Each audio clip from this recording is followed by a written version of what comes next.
(2018) Mazda 6.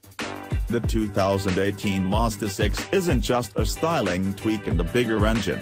Mazda insists that it wasn't reskinned, it was re-engineered. Very well, let's take a deeper dive into what exactly was done. Of course, the headlines will inevitably be devoted to the new 2.5-liter turbocharged engine that grants the current generation Mazda 6 what it has always lacked, an engine upgrade. And what an upgrade it is, boasting 265 horsepower and 310 pound-feet of torque.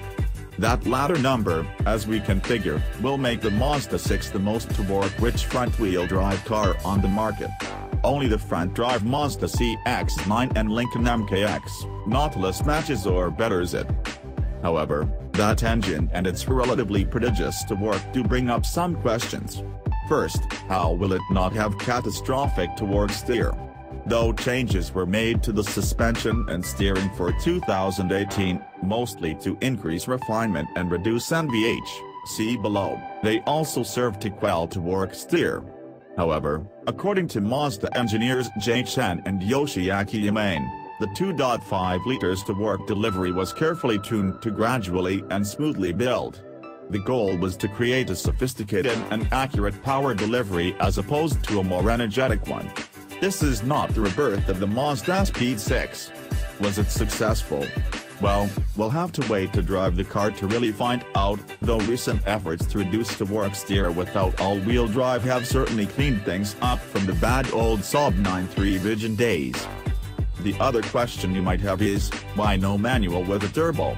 Apparently, that same gradual and smooth torque delivery really doesn't pair well with the manual transmission, and specifically, the acceleration tendency to leave the engine higher in its rev range.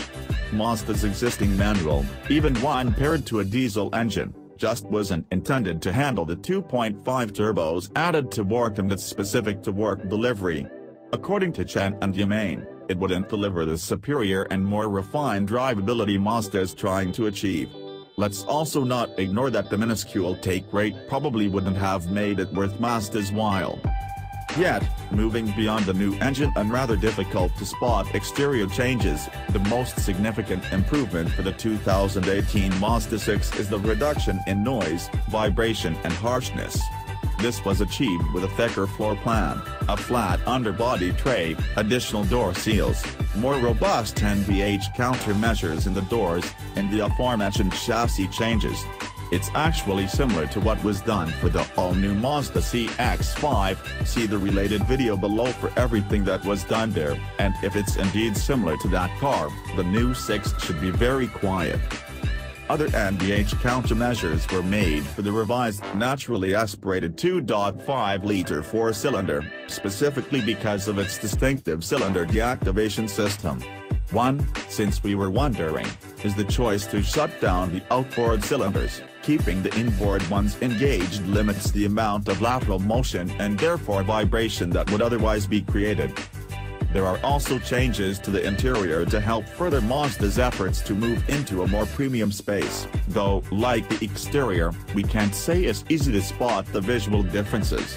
In any event, it's still a handsome cabin. Now, will all of this be enough to finally put the Mazda 6 on mid-size sedan shoppers' radar? We have doubts anything could do that, especially with the mass exodus to small crossovers. But hey, it definitely doesn't hurt.